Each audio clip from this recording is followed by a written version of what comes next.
Boa tarde, pessoal. Acho que está todo mundo conectado. Boa tarde, Rê. Bom, boa tarde. Acho que já demos aí uns 3 minutinhos para o pessoal de Lambuja para se organizar, sentar na cadeira, colocar fone, pegar um copo d'água, um cafezinho e se preparar aqui para esse webinar que a gente vai desenvolver hoje. A ideia, acho que é fazer um bate-papo. O tema, acho que é um tema que todo mundo conhece, todo mundo está cansado de ouvir falar desde 2012, no mínimo, com a publicação do novo Código Florestal. Então, a ideia é atualizar um pouquinho aqui em que momento que a gente está no Código Florestal agora, e mais especificamente como que está a situação aqui para o estado de São Paulo, né? A gente sabe que algumas regulamentações ainda estão pendentes, a regularização ambiental não é tão simples assim, e, obviamente, o principal, a questão da consolidação das áreas ainda é uma incógnita. Acho que a gente estava conversando um pouquinho aqui antes de começar o webinar para vocês, a gente estava falando um pouquinho sobre a polarização existente hoje, né? Que você tem desde uma digital influencer até uma funkeira como a Anitta querendo opinar sobre questões ambientais extremamente complexas. Não é simples, não é trivial você entender o novo Código Florestal, não é simples, não é trivial você fazer a aplicação da lei no tempo, que é o artigo 68, que todo mundo está extremamente interessado em entender a sua prática, né? A gente tem a decisão do STF, a gente tem o parecer da PGE aqui em São Paulo, que teve uma mudança importante também, mas que a gente pode falar aqui ao longo do webinar. Mas para a gente começar, então, eu queria passar a palavra para a Samantha, doutora Samantha, que é apresentadora no canal Terra Viva também. Ela é advogada, especialista na matéria ambiental. Eu brinco que, assim, pai... A gente sempre discute, tem muito pai por aí do Código Florestal, mas mãe eu só conheço a Samantha. É verdade. Então, para mim, eu acho que foi uma honra, desde que eu entrei na Única em 2009, antes aí das discussões mais ferrenhas do Código Florestal, eu, desde que entrei, acompanhei muito de perto a Samantha ali com o Francesco, ainda o Francesco discutindo isso lá nas consultas e nas audiências públicas, inclusive com participação do Aldo, que esse, para mim, é o pai mor do Código Florestal. Então, assim, a paternidade do Código, para mim, é muito clara. O filho é bonito porque é da Samantha e do Aldo. Intelectualmente falando, né? Mas, enfim, Samantha, queria que você passasse um pouquinho da sua percepção de em que momento estamos, então, no Código Florestal, o que ele trouxe de inovação, o que está pendente de regulamentação, enfim, em linhas gerais, a sua interpretação sobre o momento que vivemos agora do Código. Bem, obrigada, Renata, por essa maternidade que muito me orgulha. Não acho que seja a única, mas, de fato, trabalhei desde o começo, né? A primeira versão do texto eu participei, eu trabalhei em Brasília de 2007 até 2013, então foi desde começar realmente embrionariamente a discutir alguma coisa, e poucas pessoas sabem dessa história. Então, eu queria aproveitar, agradecer o espaço, parabenizar pela iniciativa, cumprimentar o Fábio e a Olivia também, dizer que é uma honra estar aqui com vocês. Mas eu queria fazer bem brevemente um resumo disso aí, porque as pessoas não sabem como aconteceu, e inclusive as pessoas perguntam, por que 22 de julho de 2008? É cabala essa data? Não, não é. Foi tudo muito estudado para o Código Florestal.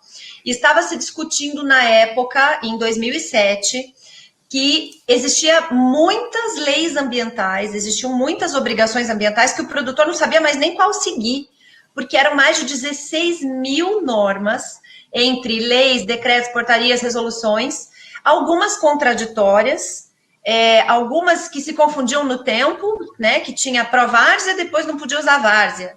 Aí tinha que quem ganhasse título lá no norte do Brasil precisava desmatar metade, mas depois tinha que cuidar de 80%. Então, o produtor, ele estava numa situação muito complexa do ponto de vista de o que aplica nessa propriedade rural. E, dentro disso, em 2007, começou lá no Congresso Nacional uma discussão. Quando o movimento ambientalista percebeu que existia uma discussão para falar de Código Florestal, houve uma pressão no Ministério do Meio Ambiente, que o ministro era o ministro Mink, na época, Carlos Mink, do Rio de Janeiro, e de um dia para o outro saiu o decreto 6514 de 22 de julho de 2008. Já tinha acontecido uma proposta de projeto de lei de um código ambiental, que era uma organização da legislação ambiental, e o decreto 6514 ele veio como uma reação ambientalista ao movimento do setor produtivo que vinha se organizando, junto com o movimento ambientalista sério, que quer primar pela sustentabilidade, né, enfim. Mas aí, quando saiu esse decreto 6514, que ele substituiu o 3179, que regulamentava a lei de crimes ambientais, né, a 9605, esse decreto saiu pela primeira vez exigindo data para a sua reserva legal existir.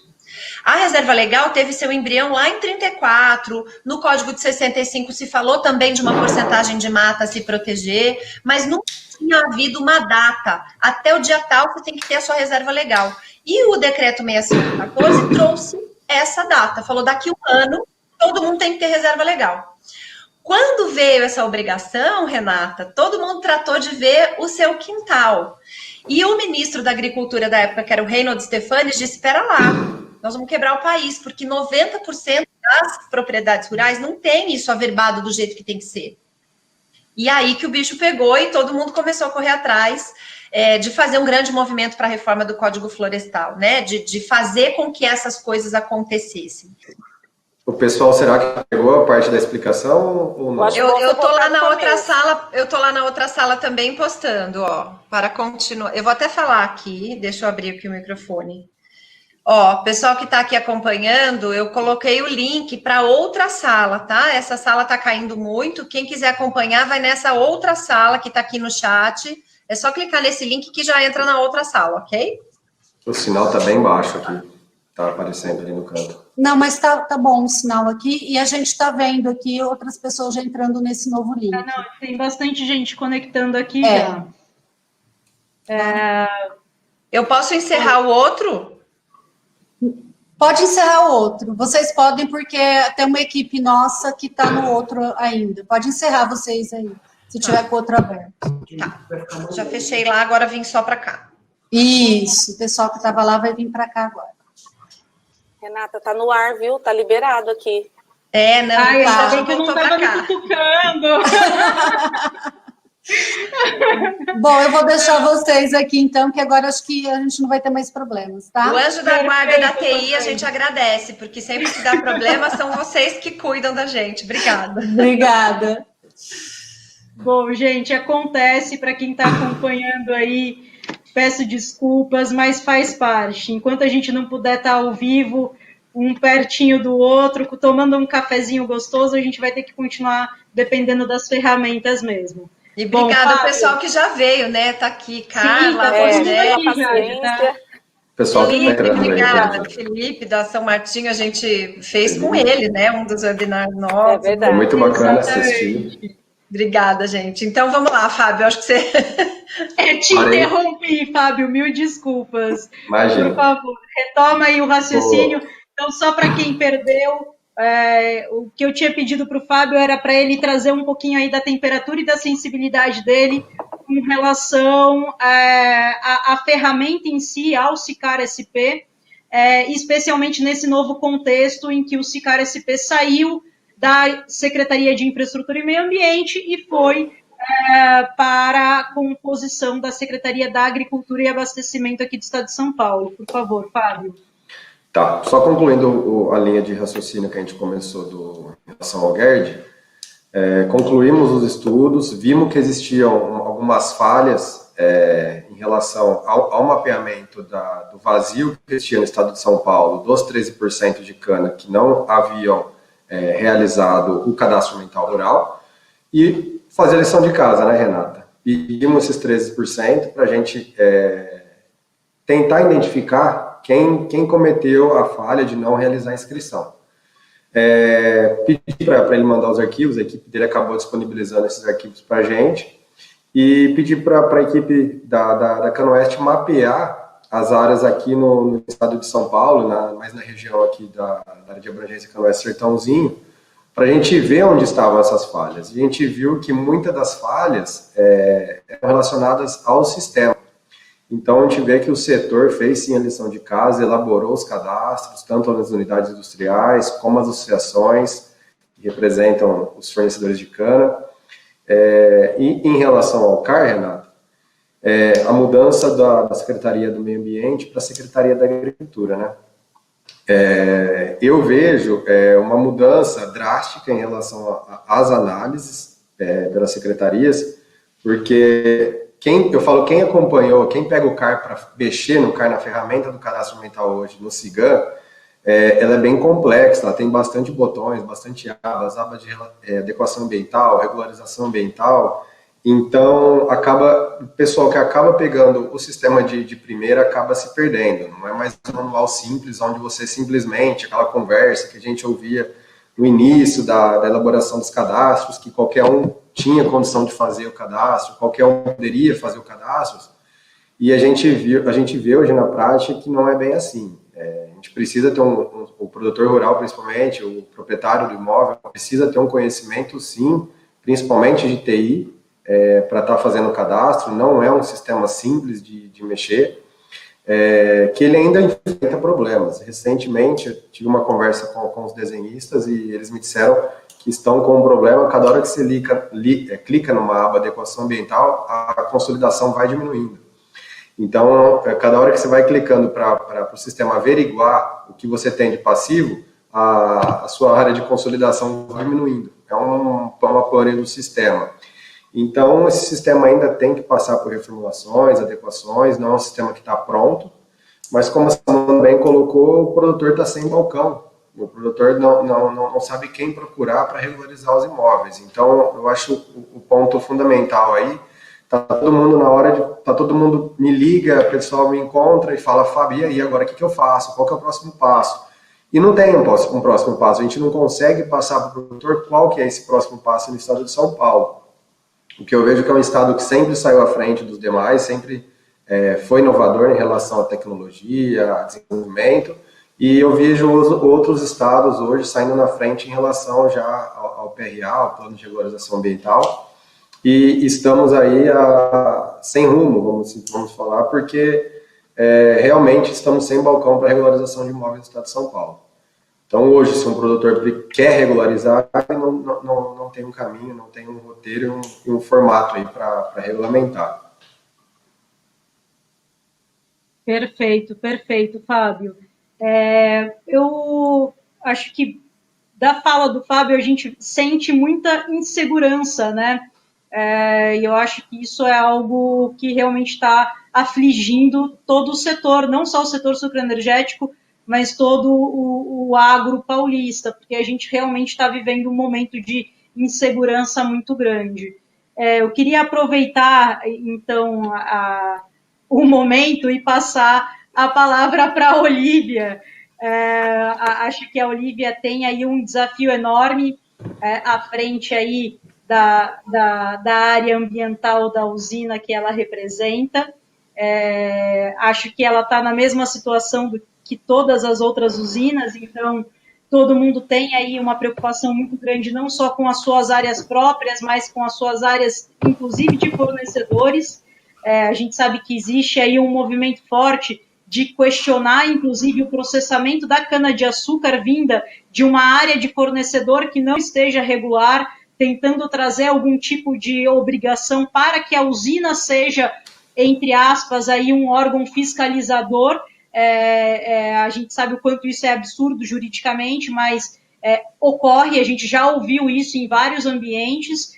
Então, Olívia, eu queria entender um pouquinho de você, como responsável por uma área tão importante como essa dentro da usina, como que vocês têm enxergado o procedimento para se identificar o passivo ambiental da usina. Então, assim, como que vocês têm trabalhado, que ferramentas vocês têm utilizado para tentar mensurar um pouquinho o tamanho do passivo de vocês e o tamanho do risco de vocês na operação, porque quando a gente fala, na verdade, de aplicação do Código Florestal, a gente está falando em 20% de reserva legal, dentro desses 20% ainda tem a questão da APP, né, que ainda bem foi declarado constitucional o cômputo da APP na reserva legal. Mas, no fim das contas, o que a gente está falando, na verdade, é de perder a área de produção. E o nosso maior ativo, pelo menos para uma agroindústria, como é o caso de uma usina, o maior ativo é realmente a terra. Então, você conseguir plantar, processar e produzir em cima disso os seus produtos finais é extremamente importante. E óbvio que dentro disso entra uma série de outros cuidados que a gente sabe que as usinas têm, desde recuperação de APP, manutenção das nascentes. Eu acho que essa preocupação já está muito enraizada no setor, mas eu queria entender um pouquinho de você, como que vocês estão trabalhando com esse contexto de insegurança. Na verdade, para as usinas, né, eu acho que o maior desafio é a questão mesmo da posse da terra, né? Porque nós temos uma parte que é a menor parte da área, é a área de acionistas e área própria, né? E a maior parte da área é a área de fornecedores, né, e parceiros, né?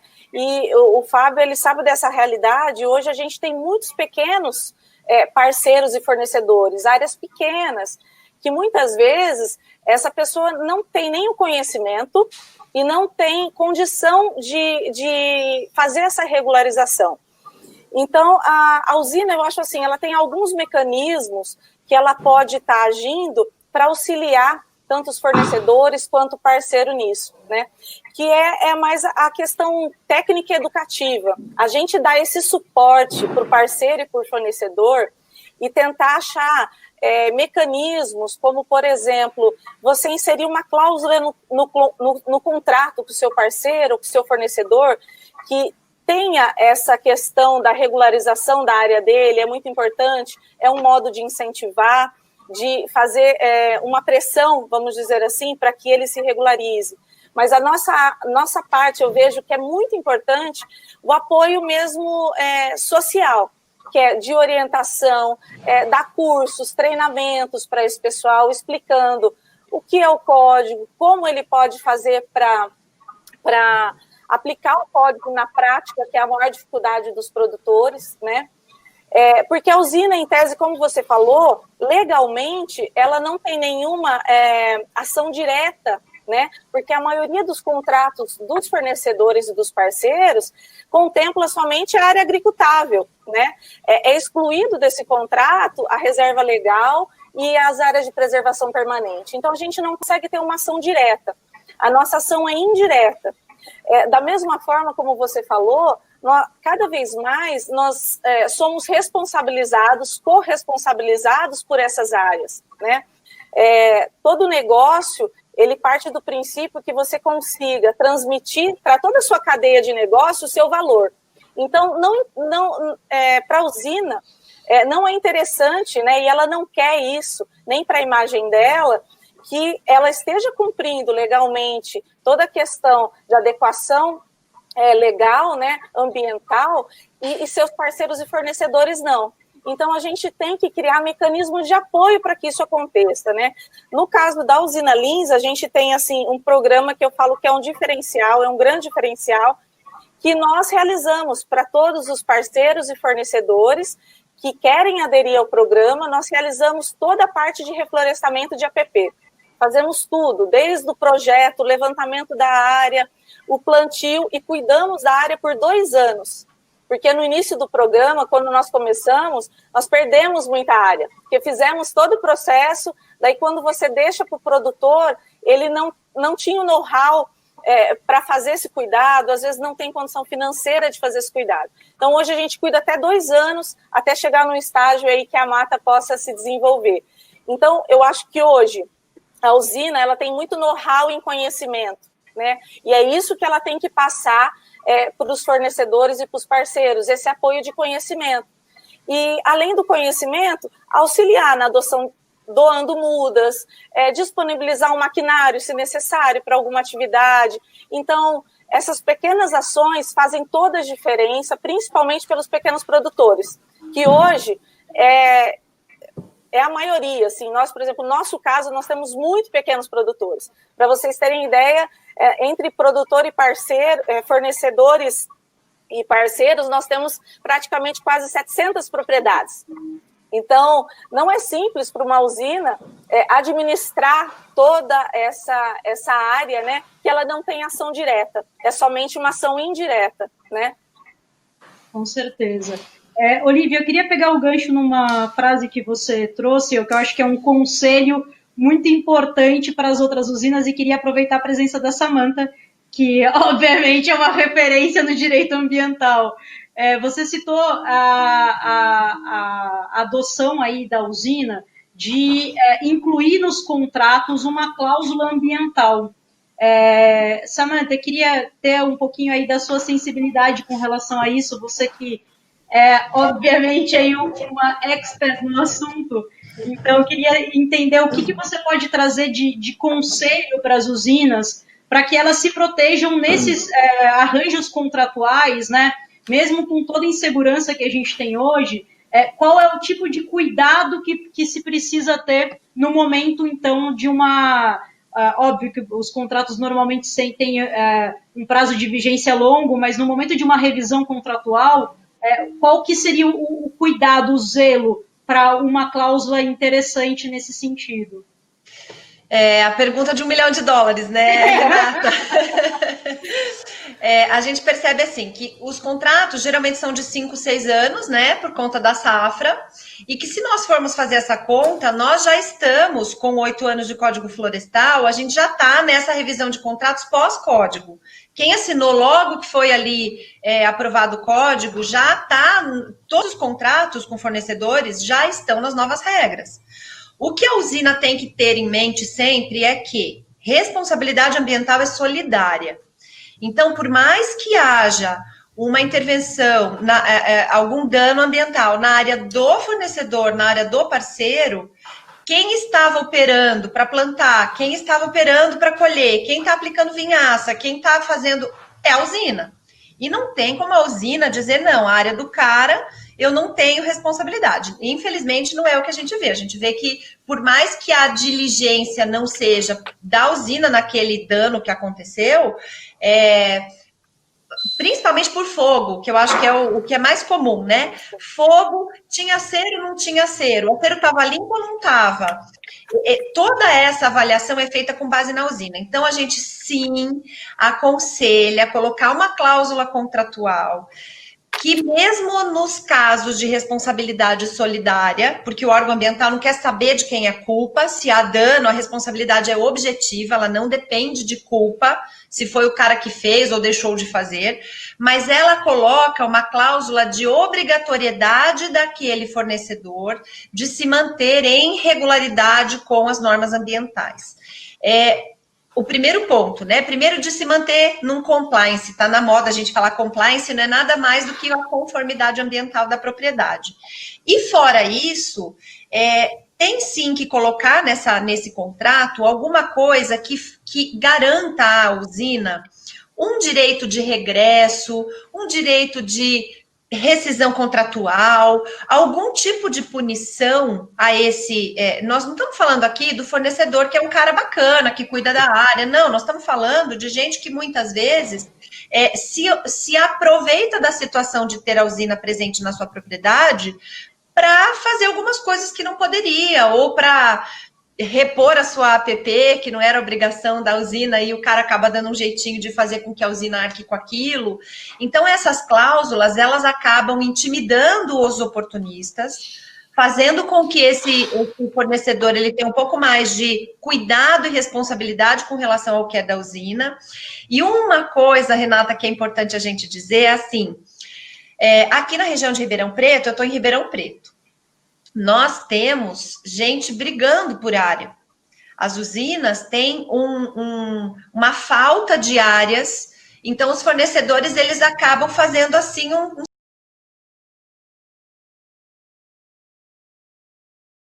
certo certo se fazendo de difícil quando tem muito pretendente, sabe?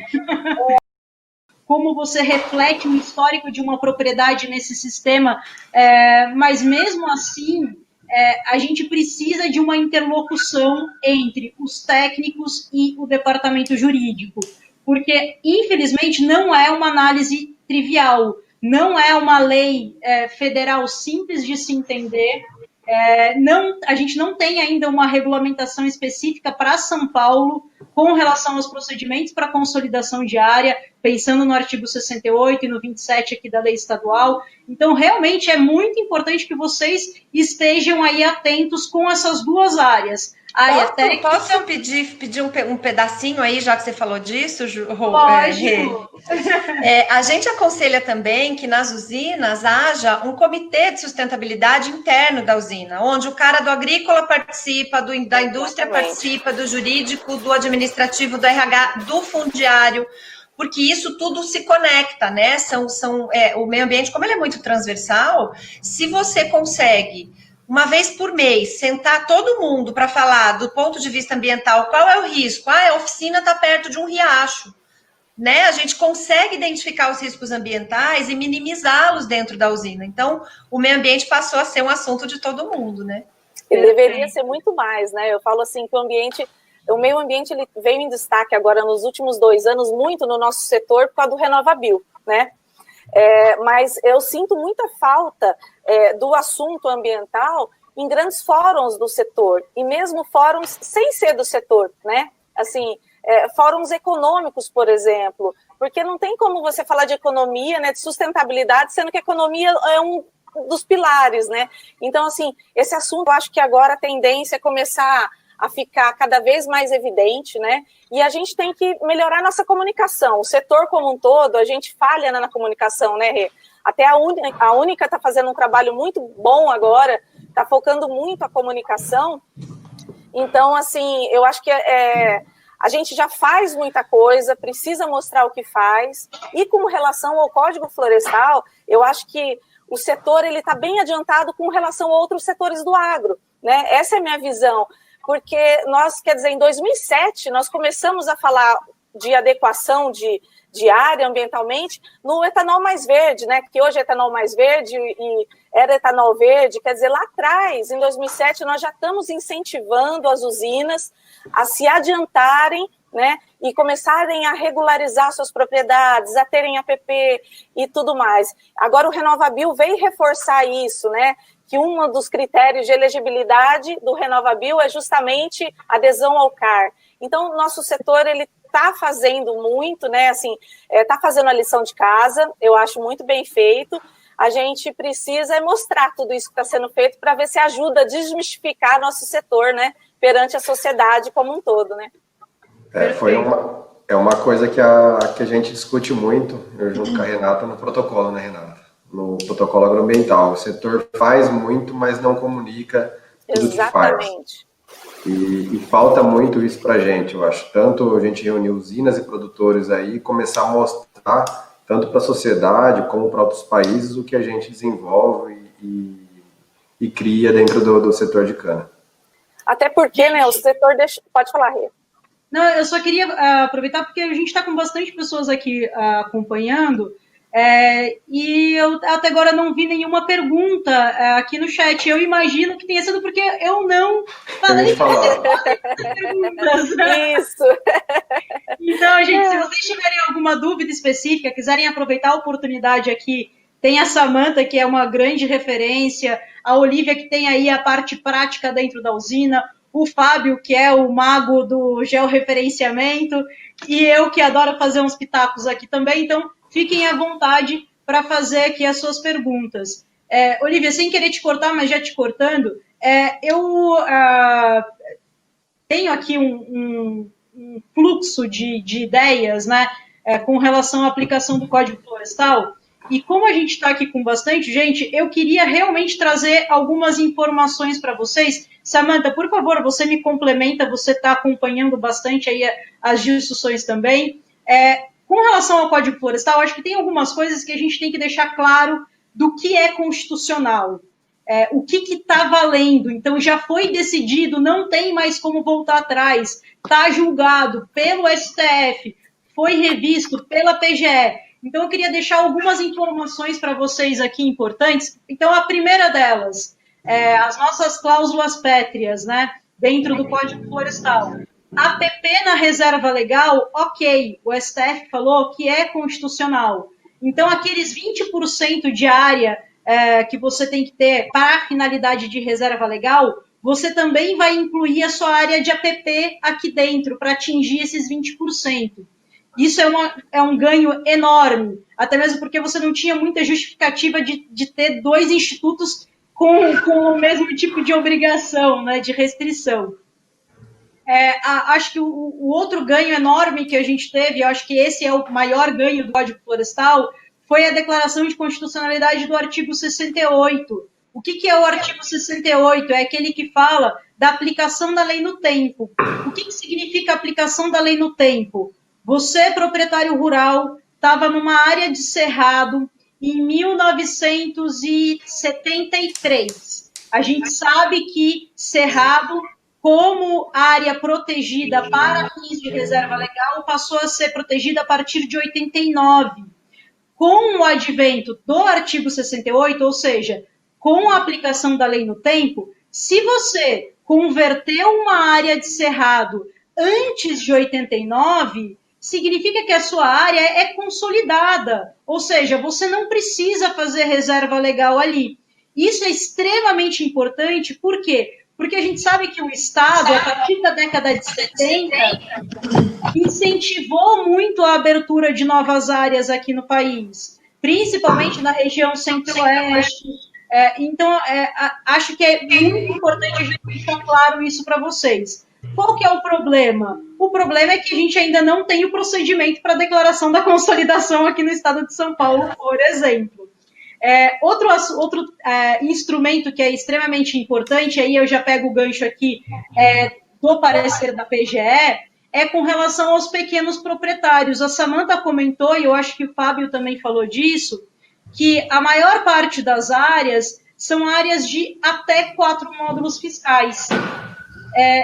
Para o Código Florestal, a gente tem o artigo 67, que ele é muito claro com relação a, para as propriedades até 4 módulos fiscais, vai se constituir a reserva legal em cima da vegetação remanescente em 22 de julho de 2008. Então, isso tinha sido muito questionado aqui em São Paulo, esse artigo, pela PGE. A PGE, a Procuradoria-Geral do Estado, inclusive, tinha colocado que ele não se aplicava aqui para São Paulo, assim como o 68 também não se aplicava para São Paulo. E, como eu comentei com vocês, graças aí a uma atuação brilhante do então secretário da Casa Civil, Aldo Rebelo, a gente teve a revisão desse parecer da PGE. Então, basicamente, o que a PGE colocou? Para imóveis até 4 módulos fiscais, a reserva legal é a vegetação existente em 22 de julho de 2008. Se era 1 hectare, é 1 hectare que é a reserva legal. Se era 3 hectares, é 3 hectares. E se é nada, é nada. Porque existia essa discussão dentro da PGE de que se não fosse nada, se você não tinha vegetação nativa, você caía nos 20%, que é um absurdo, é um contrassenso, não faz o menor sentido. Então, esse novo parecer, inclusive depois a gente circula, acho que a Rosângela vai ter informação de todo mundo que participou, a gente circula o texto desse novo parecer para vocês terem essa informação aí sempre na manga, porque é extremamente importante. Ele trouxe esse conforto, então o conforto para que aquele proprietário com até 4 módulos fiscais saiba que a reserva legal dele é o que ele tinha de vegetação em 2008, se não é nada, é nada, se é 1 hectare, é 1 hectare, se é uma árvore, é uma árvore. E o esclarecimento também de que o artigo 68, a aplicação da lei no tempo, vale para São Paulo, ficando pendente a regulamentação disso aqui no âmbito do PRA, que ainda não aconteceu. Esse que é o problema, né? Samantha, você tem aí algum complemento? Eu falo muito, então é sempre bom você me complementar.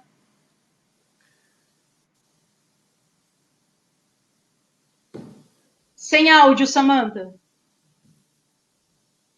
Oi, agora sim. Voltou. Digo que a Renata é uma biblioteca ambiental ambulante. Eu sempre gosto de escutar porque ela tem tudo na cabeça, muito prática. Então eu aprendo bastante. Ela fala que eu sou a mãe do código, mas quero dizer que eu estou aprendendo. Sua filha adotiva.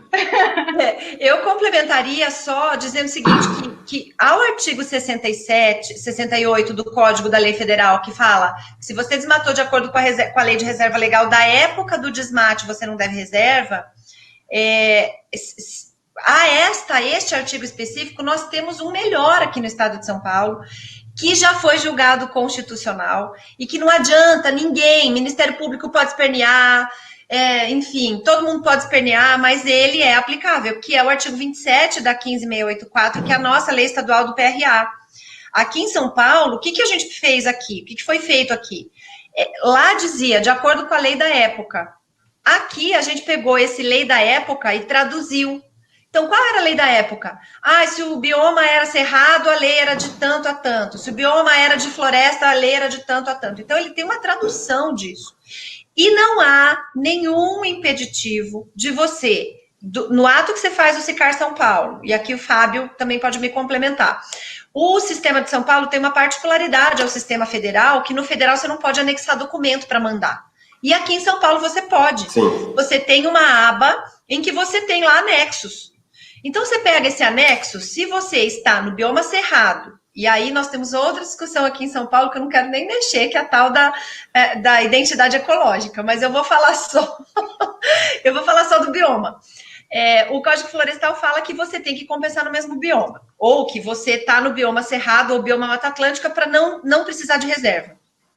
Mapa do IBGE, mapa de biomas do IBGE, oficial, está no site do IBGE, está no site da Embrapa. Sobrepôs, sua área está no cerrado, se você desmatou antes de 89, você não deve nada para ninguém. Junta a prova que você tem lá no ato de fazer o CAR, naquela benha de anexos, e manda dizendo, eu não devo reserva legal, e pronto, acabou. Eu diria que a próxima iniciativa não tem mais que ser sua, tem que ser do órgão ambiental. De analisar e te validar. Exatamente. E eu entendo o seguinte, que no sistema de provas brasileiro, você só tem como alguém desconstituir a tua prova se tiver uma prova melhor que a sua. Então, se você mandou uma foto, se você mandou uma escritura da época que estava dito lá, tantos hectares de pastagem, e você mandou isso como prova de que você desmatou de acordo com a lei da época, o órgão ambiental só pode negar essa prova, né? Essa alegação, se ele tiver uma prova melhor que a sua. E ainda, quando você manda o CAR, a gente fala órgão ambiental por hábito, mas aqui em São Paulo teve um decreto do início de 2019 que transferiu, acabou com o CBRN, acabou com a CAT, juntou os dois e formou CDRS. A CDRS é um órgão da Secretaria de Agricultura, um braço da Secretaria de Agricultura, só destinado a fazer regularização ambiental de áreas rurais. Por quê? Porque juntou CAT, que era da agricultura, e juntou CBRN, que era do meio ambiente. Ou seja, não precisa mais ter a análise dos dois, já tem um órgão, um departamento que tem os dois juntos para fazer essa análise. Queria complementar a fala da Renata, e principalmente em relação ao artigo 67 de pequenas propriedades. Às vezes, eu como representante de uma associação, da qual grande maioria dela é composta por pequenos proprietários, às vezes eu vejo muitas notícias falando, mas por que a consolidação? Qual que é o benefício que o produtor rural tem? Quando a gente pega um mapa aqui de bairros pequenos, rurais, do interior, a gente vê que existem sim propriedades de um módulo. Fui numa hoje de 2 hectares. E quando você aplica, você deixa de aplicar o artigo 67, que inviabiliza uma consolidação diária, existe uma perca muito grande de produtividade. E isso impacta muito no pequeno produtor. É isso que o pessoal, eu acho que acaba entendendo quando a gente fala proprietário rural, como grandes proprietários rurais, que não é a realidade do dia a dia, não é a realidade do campo, que a grande maioria dos fornecedores, acabamos de ouvir a fala da Olívia, são de pequenos proprietários. Então, é hora da gente olhar para esses pequenos proprietários e reconhecer qual é realmente a produtividade deles. E com a aplicabilidade do 67, eles vão continuar plantando nas áreas que já plantam desde 22 de julho de 2008, desde antes dessa data, e vão continuar só produzindo como produziam, nada muda. Não vai haver desmatamento, não vai haver nada desse tipo de informação, só para complementar a fala da Renata. Perfeito. Bom, Samantha, tem aqui uma pergunta para você do Paulo. Doutora Samantha, com o julgado do artigo 68 pelo STJ, onde acata o uso da área consolidada, temos uma jurisprudência sedimentada? Então, só para contextualizar, o que a gente teve foi, então, 2 níveis diferentes, né?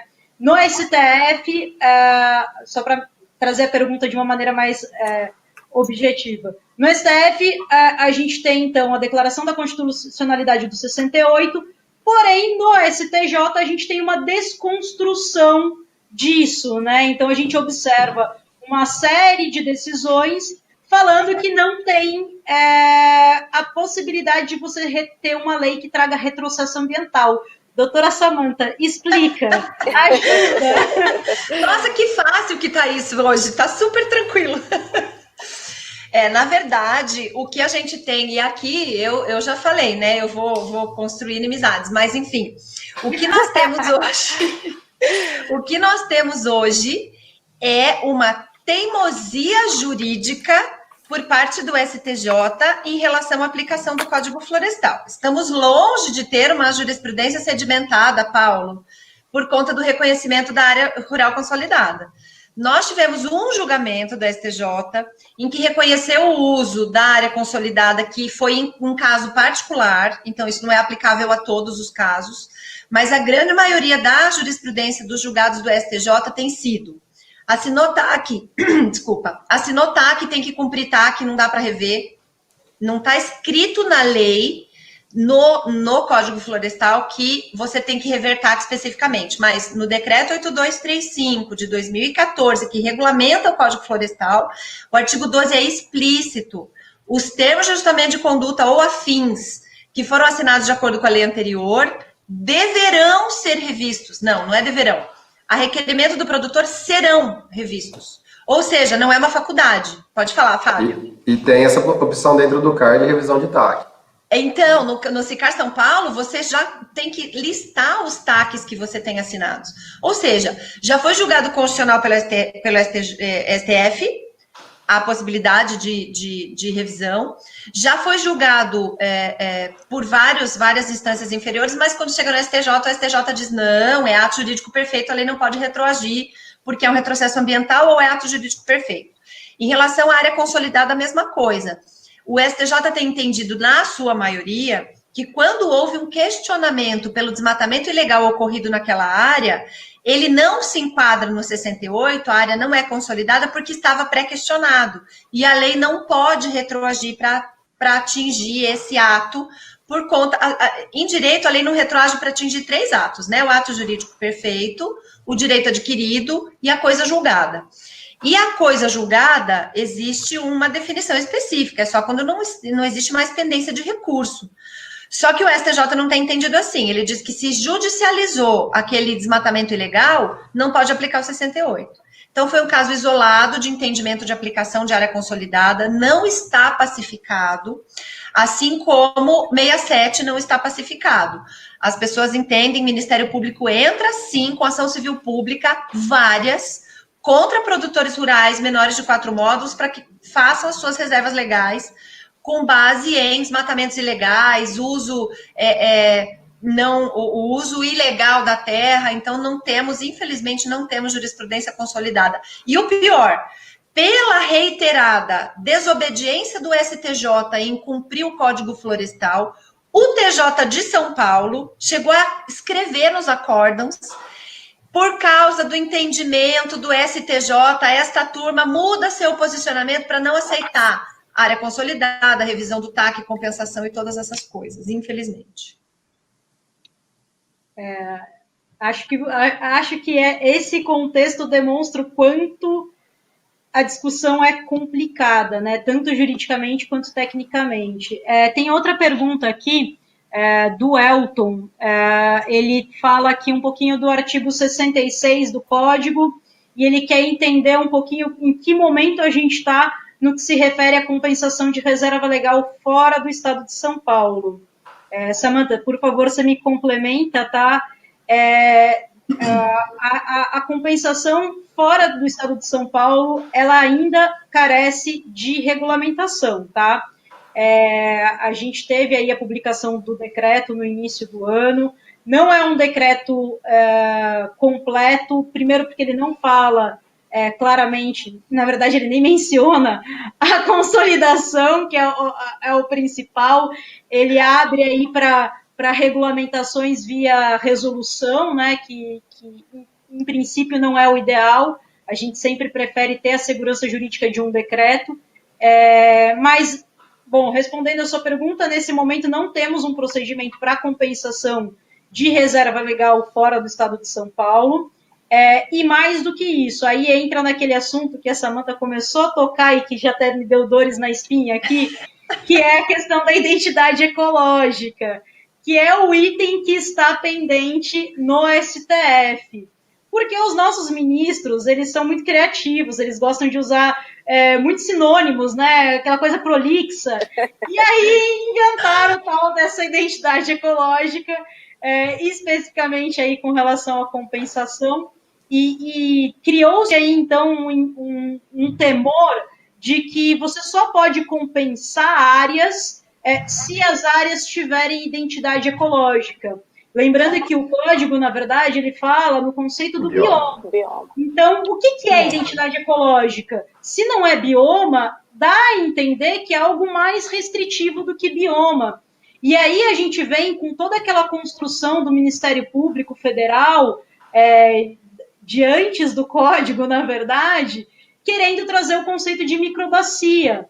Então, acho que essa questão especificamente da compensação, então, primeira coisa, não está regulamentado, está pendente de regulamentação, e a gente ainda tem um outro problema seríssimo, que é esclarecer o que significa identidade ecológica. Por favor, doutora Samantha, o que é identidade ecológica?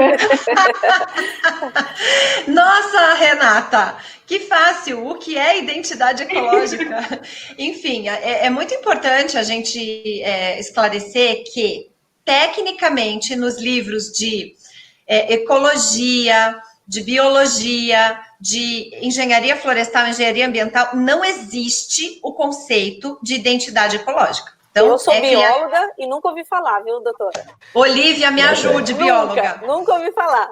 O Fábio é agrônomo, né, Fábio? Sim. Já ouviu falar de identidade ecológica? Não, eu gosto muito de falar de identidade quando eu falo que a palavra identidade vem de algo idêntico. Então, como eu vou fazer algo idêntico, às vezes, ao que não existe? Então... Pois é. E aí, quando esses... Eu acho que a gente precisa separar, viu, Renata? Senão a gente vai implantar o pânico aqui. Primeira coisa, vamos focar. O 66, especificamente, ele traz lá um rol de possibilidade de regularização da reserva, que pode ser recomposição da área, a regeneração natural, que você não precisa fazer nada, ou compensação. E dentro da compensação pode ser por servidão, doação de área em unidade de conservação, adquirir uma outra área, etc. E aí, o que diz o fora do estado? Ser fora do estado em áreas prioritárias para conservação. Foi isso que disse a lei. A lei de São Paulo disse assim, quando for fora do estado, tem que ser em bacias, estados que tenham bacias que abasteçam o estado de São Paulo, mas ainda pendente de regulamentação. A lei diz que é assim, mas não diz como, né? Diz que é, mas não diz como. E aí, quando o STF falou de identidade ecológica, ele falou no julgamento de um artigo que não era o 66, era o 48, que fala de CRA, que é Cota de Reserva Ambiental, que é um título emitido, vamos lá, se você tem 1 hectare de Mata Atlântica, você pode emitir uma CRA. Esse artigo específico do código não foi regulamentado ainda, tem um decreto, mas ainda não está negociado em bolsa, não existe CRA emitida ainda. E neste caso da CRA, o ministro, na ocasião do julgamento, falou assim, mas espera aí, o cara vai comprar na bolsa um título de um lugar que ele nem sabe onde é que é, ele está lá no Rio Grande do Sul, metade superior do Rio Grande do Sul é Mata Atlântica, e Sergipe tem Mata Atlântica, então ele vai comprar de um cara que emitiu lá no Sergipe. tem que ter pelo menos alguma coisa que conecte, alguma identidade ecológica. Ele tirou essa expressão da cabeça dele e aquilo foi para o acórdão. Pessoas técnicas e criativas, principalmente do nosso estado, pegaram esse conceito e tentaram desvendá-lo. E basicamente hoje o que se entende por identidade ecológica sob discussão, sem qualquer material técnico que valide esta definição, é mais ou menos se você tem identidade de flora, identidade de fauna, identidade de clima, identidade fitofisionômica. Ou seja, é quase que cair no mesmo lugar, né?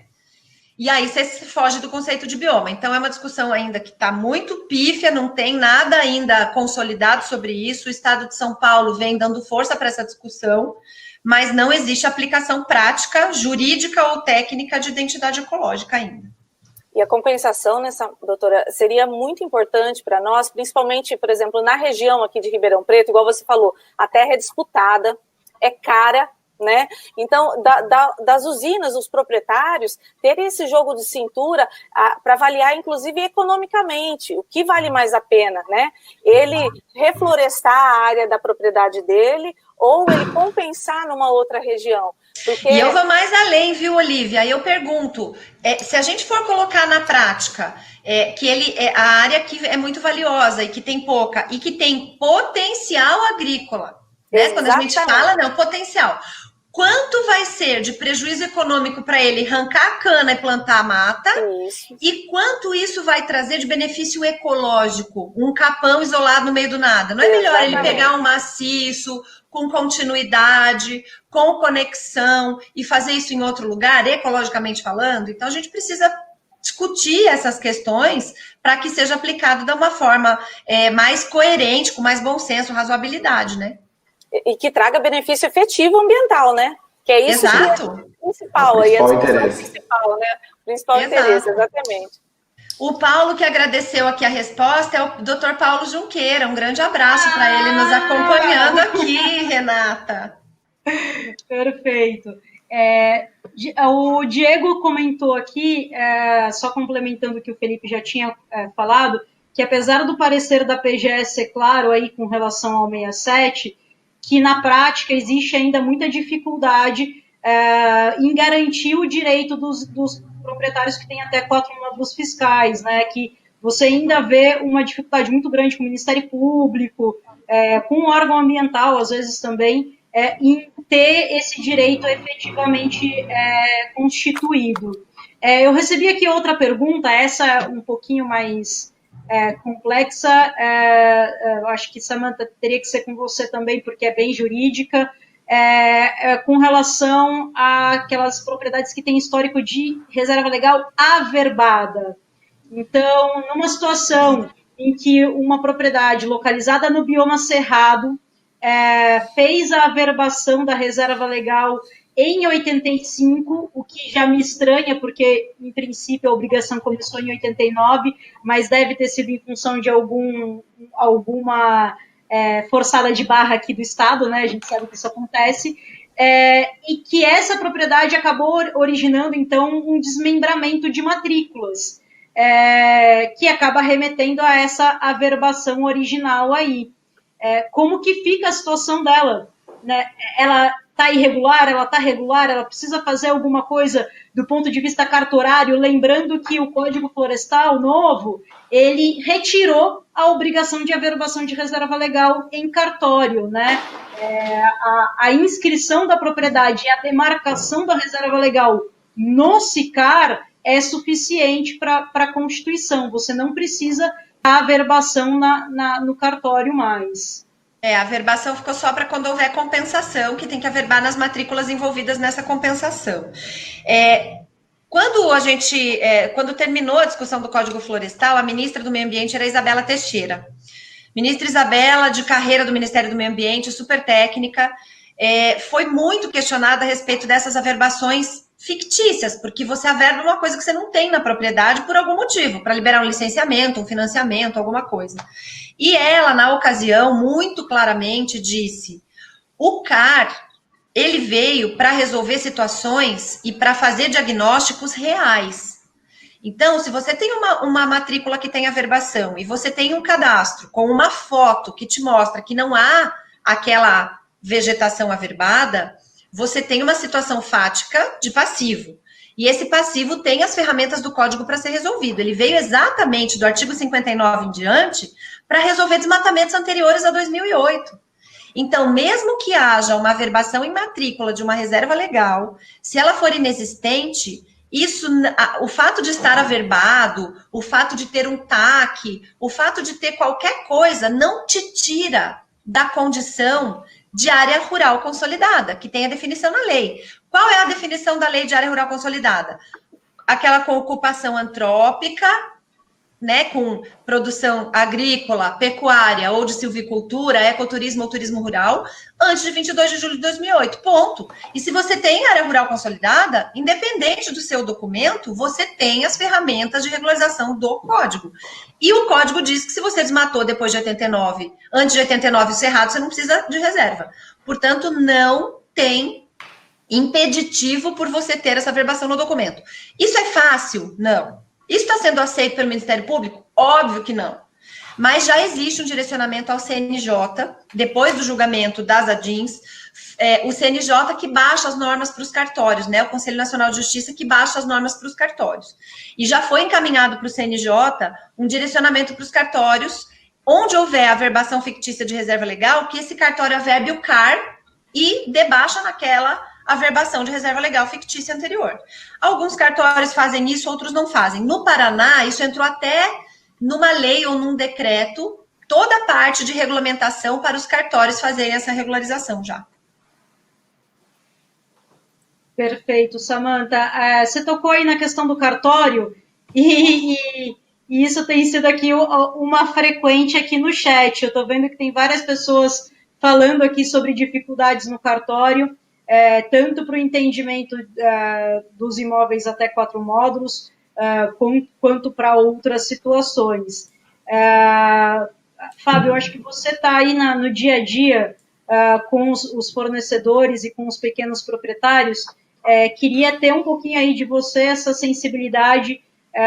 Não sei se você acaba atuando nessa frente, mas o que você tem ouvido aí do pessoal no campo disso, dessa dificuldade de aquilo que a gente já avançou, juridicamente falando, não está sendo implementado burocraticamente, digamos assim. Os cartórios não estão entendendo, os órgãos ambientais continuam com o mesmo perfil de atendimento, enfim, queria entender um pouquinho de você, a sua temperatura com relação a isso, até para tentar trazer um pouquinho aqui de conforto para o Kleber, que comentou essa situação, que tem vários cartórios que não estão registrando escritura sem indicação de reserva legal, ainda que não exista, no caso de 4 módulos, né? O Samuel confirmou essa mesma questão, então eu queria ter um pouquinho aí de você, a sua sensibilidade, porque você acaba tendo bastante contato, né? Não sei se eu vou trazer conforto para eles, porque realmente cada cartório é uma surpresa.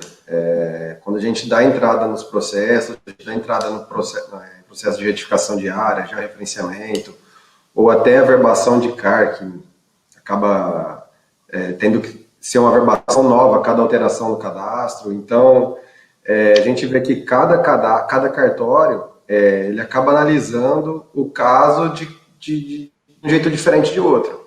Então, cada devolutivo eu brinco e falo que é uma surpresa, porque realmente, às vezes você tem uma propriedade abaixo de 4 módulos, você faz uma averbação simples de número de CAR, e o cartório te exige 20% de reserva legal, ou alguma coisa de reserva legal, sendo que a propriedade está consolidada.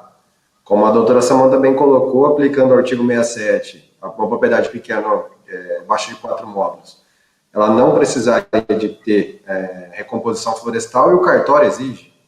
Então, acaba virando um contrassenso.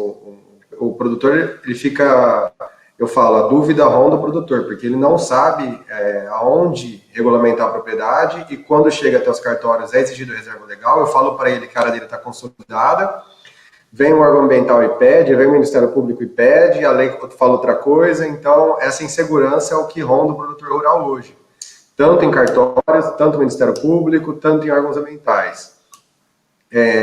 Então, não tem como eu te confortar nessa resposta. É o caso a caso com o cartório, tentar argumentar com o cartório, tentar conversar com o cartório, explicar essa situação, eu acho que é o principal ponto. A gente acaba esbarrando em casos absurdos do proprietário ter que indicar alguma coisa de reserva legal.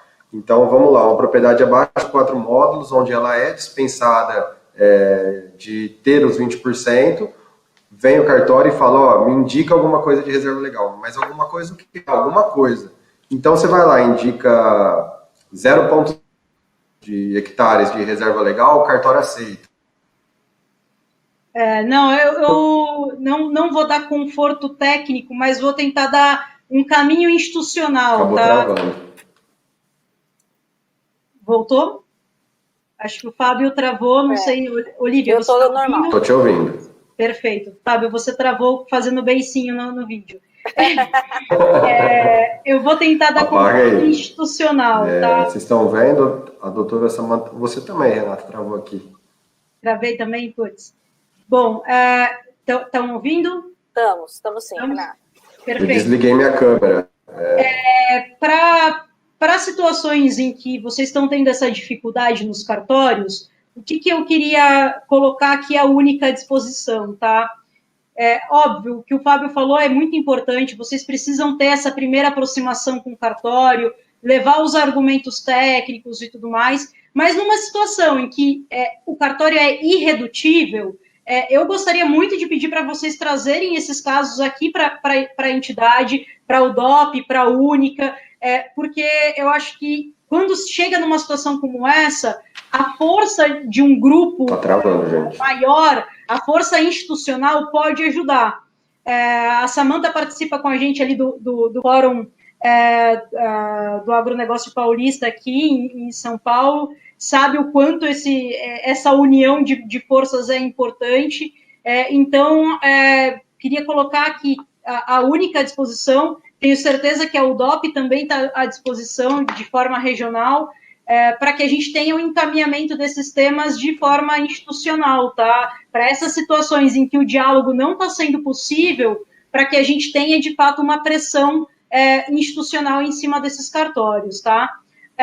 O Jadir, ele trouxe aqui 2 perguntas, que são as perguntas de 1 milhão, como bem falou o Felipe, né? A primeira então, como ficou a definição da identidade ecológica para compensação? A Samanta já respondeu, né? Que, na verdade, houve uma confusão aí. A referência da identidade ecológica não é para compensação, é para CRA, mas, infelizmente, nesse momento, a gente não tem essa definição ainda. Isso só vai acontecer depois que o STF se manifestar com relação a esse tema, tá? Aí o Jadir complementou, a mesma identidade deve ser apenas para compensar a CRA? É o que a gente espera que o STF responda, né? Então, como vai vir essa resposta do STF, a gente espera que venha uma resposta tão uniforme e tão harmônica quanto foi o acórdão em si com relação aos principais dispositivos. Posso fazer uma propaganda, Renata? Deve, sempre. Amanhã, dia 4, às 17 horas, a gente vai ter um Zoom da OAB. A Priscila Artigas, do escritório do Dr. Edson Milaré, e o Guedes Parovec, sobre identidade ecológica. Vai dar uma briga boa. Essa eu vou ver. Às 5 horas, eu vou passar para você, se você quiser passar para todo mundo o link, vai ser um link pelo Zoom. E aí a ideia é essa, dizer, vamos parar de inventar moda, que tá tudo certo já, e vamos tentar tocar o barco. Vamos ver se a gente consegue. Já tentei, hein? Gente, eu acho que, apesar dos problemas de conexão aí, acho que deu para a gente conversar bastante aí sobre o código. Posso fazer uma última pergunta para a doutora Samanta? Olha, se ela deixar, tá? Vamos lá. Só para colocar um pouquinho mais de lenha na fogueira. Eu queria que você desse um panorama geral, como que está a questão de sair do papel pagamentos por serviços ambientais. Yes! Muito, adoro biólogos. Olha, tá assim, na verdade existe uma pressão mundial, né, por pagamento por serviços ambientais. Então vamos lá, o que está acontecendo fora e o que está acontecendo dentro, bem rapidinho, porque o nosso horário já deu, né, Renata? Ia acontecer agora em Glasgow esse ano, ia acontecer a COP26 para falar do Acordo de Paris, que foi assinado em 2015, e que agora em 2020 os países iam apresentar os balanços, quanto conseguiram, que metas atingiram de redução de gases do efeito estufa e como estavam conseguindo isso. E muito simplificadamente, o que é o Acordo de Paris? Ele junta os países maiores emissores, que são os mais desenvolvidos e os mais ricos, e os menores emissores, para que os mais ricos financiem políticas de desenvolvimento sustentável e menos carbonizado aos mais pobres. Basicamente, de uma forma muito simples. É isso que o Brasil foi buscar lá fora na COP passada, né? Que a COP era para ser no Chile, acabou sendo lá em Madrid. O ministro do Meio Ambiente foi tentar buscar esses recursos para dizer, venham para cá e dizer o seguinte, eu preciso investir em bioeconomia, vocês querem a Amazônia em pé, a gente precisa ter bioeconomia, a gente precisa pagar o produtor rural que tem lá 45% de todo o mato que existe no Brasil, está dentro de áreas particulares, e aí nós queremos pagar esse cara, enfim. Então, isso é um movimento de pressão mundial. O que existe aqui no Brasil? Foi aprovada na Câmara dos Deputados a Lei de Pagamentos por Serviços Ambientais no ano passado, e este ano era para voltar para a pauta, junto com a Lei Geral de Licenciamento Ambiental, mas, né, devido à crise do Covid, etc., ficou por aí. Está no Senado para ser votado o pagamento por serviços ambientais, e eu imagino que se houver sessões, esse ano ainda normalizado, eu acho que vai se votar, porque tem uma pressão grande por isso. Mas, a par de ter uma lei específica, existe uma iniciativa do Ministério do Meio Ambiente que chama Mais Floresta, que quer pagar por serviços ambientais para quem tem floresta nativa dentro da sua área. Ou seja, todos os produtores rurais. É um projeto que já existe, ele ainda não foi lançado, mas se você entrar no site do Ministério do Meio Ambiente e procurar Mais Floresta, tá lá, ou Floresta Mais, gente, não sei exatamente a ordem, que está acontecendo já nessa iniciativa por parte do governo, além das coisas que existem independentes. Então, a ANA, Agência Nacional de Águas, tem o projeto Produtor de Águas, que paga para quem melhora o entorno da sua nascente. Alguns municípios têm incentivado por pagamento por serviços ambientais quem cuida do manancial que abastece a cidade. Então, eu acho que é um caminho sem volta. Daqui para frente, a gente só vai crescer em serviços ambientais. E, para finalizar, no mercado de capitais, no mercado financeiro, está crescendo o Green Bonds, que são os títulos verdes, que são títulos emitidos por quem tem algum projeto ambiental, e esse título é um título de renda fixa. Então, o sujeito vai fazer um investimento, só que ele quer que o investimento dele seja sustentável. E ele vai fazer esse investimento com a bandeira do título verde. Também é um outro mercado que está crescendo aqui. Então, tenho esperanças, viu, Olívia? Ai, tomara também. Ajudaria muito, principalmente, né? O Fábio pode falar melhor do que eu, os pequenos produtores, né? Assim, sem dúvida. Seria uma ajuda muito importante, significativa e serviria de incentivo para os demais também, né? Com certeza. Eu vejo que essa parte da agenda de águas está bastante evoluída, né, Samanta, em relação a essa parte de remuneração. Já vem com um projeto FEHIDRO. Está funcionando, já tem os comitês de bacia, já tem fundos, e esses fundos pagam para quem faz trabalho de recuperação de nascente ou de margem de rio. Tem a Marcela aqui que está comentando, espero que minha utopia de pagamento por serviços ambientais exatamente isso que eu ia falar. Realidade. Marcela, estamos juntas nesse barco. É isso aí, Rê. Gente, eu acho que mesmo com os problemas aí de link, de conexão, a conversa foi muito boa. É sempre bom encontrar vocês, Samanta, Olívia, Fábio, a gente está sempre aí junto. O pessoal aqui no chat, eu acho que todo mundo é figurinha carimbada também, todo mundo se conhece, essa é a parte boa do nosso setor. Todo mundo gosta de ajudar, a troca de experiências é muito grande. Antes de encerrar, eu vou passar a palavra para vocês darem aí os seus encaminhamentos finais, as suas conclusões. Eu só queria colocar, dando já a minha conclusão, tá? que é o seguinte: a gente está vivendo um momento de grande polarização.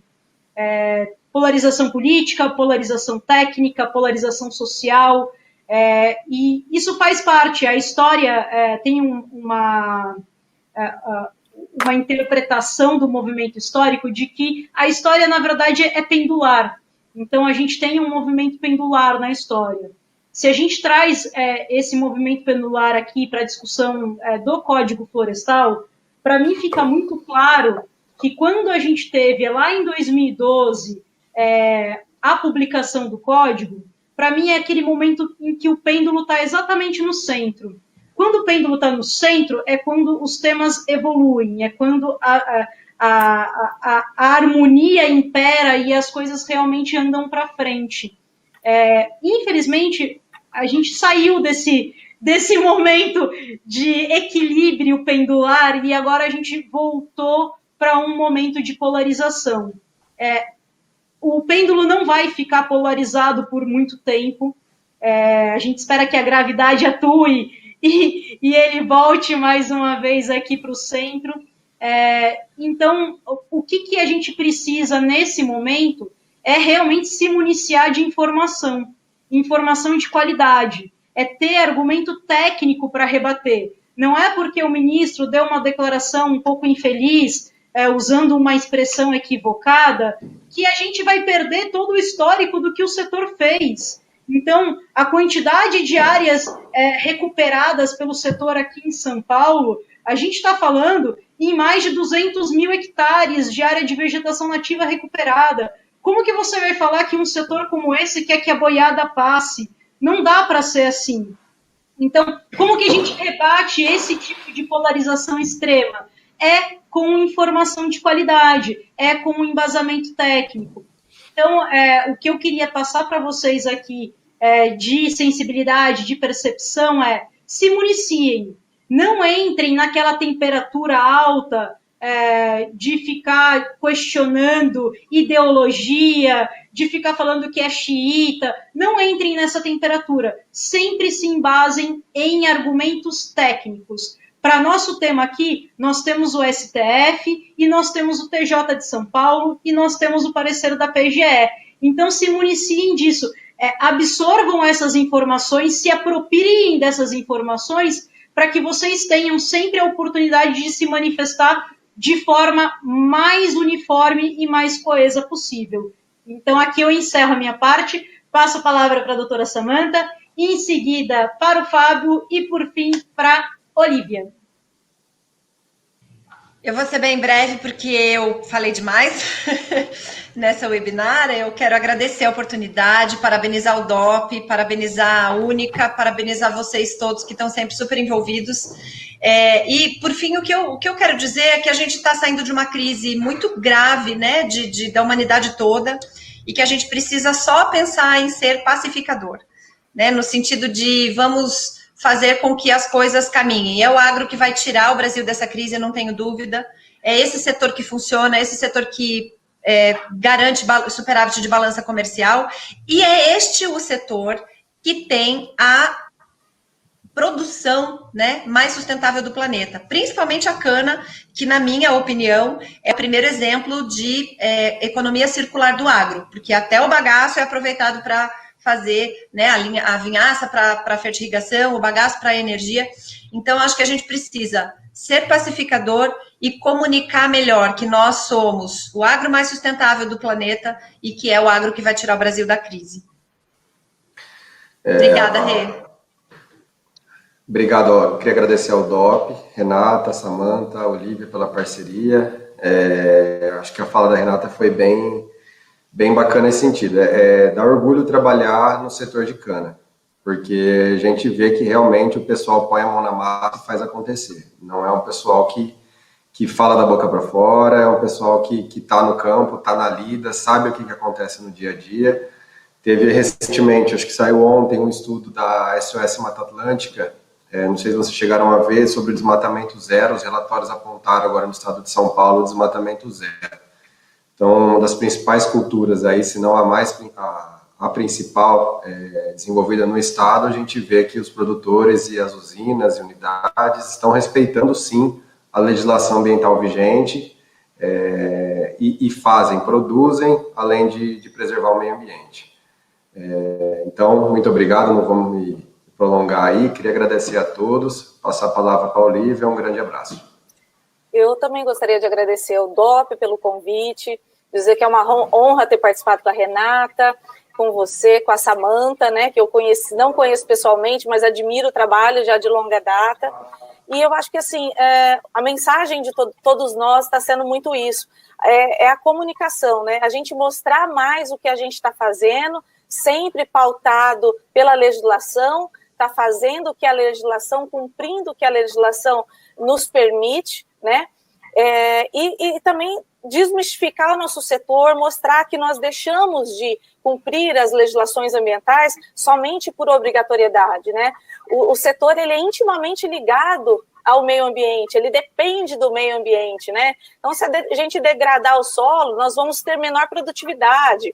Se a gente não cuidar para a gente ter abundância de água, a gente não vai ter irrigação. Então, é muito interligado o nosso setor. Não dá para se falar de agro atualmente sem falar de meio ambiente. Então, somos totalmente dependentes do meio ambiente para a sobrevivência da nossa atividade, da nossa economia do agro, né? Então, é essa mensagem que eu quero deixar, que todas as usinas, todas as entidades comecem a mostrar tudo que já é feito, a gente se comunicar mais, né, que eu acho que a gente vai ter êxito, nós já temos, né, grande êxito nesse setor nosso sucroenergético, que é um diferencial no agro, realmente. Obrigada a todo mundo pela participação. Valeu, gente, bom descanso para todos, bom finalzinho de trabalho, se espirrar, saúde. O DOP, mais uma vez, obrigada. Aos parceiros aí da UDOP que viabilizaram esse webinar também. Então, a gente fica aqui à disposição. Quem tiver alguma dúvida, o meu e-mail todo mundo tem, renata@unica.com.br. Daria meu WhatsApp, mas não vou dar. Porque já caí nesse erro uma vez, não caio de novo. Então, gente, obrigada, parabéns para todos e vamos seguir porque tem muito trabalho pela frente ainda no tema de regularização ambiental. Um abraço para todos. Um abraço, gente. Até mais. Tchau, tchau. Tchau.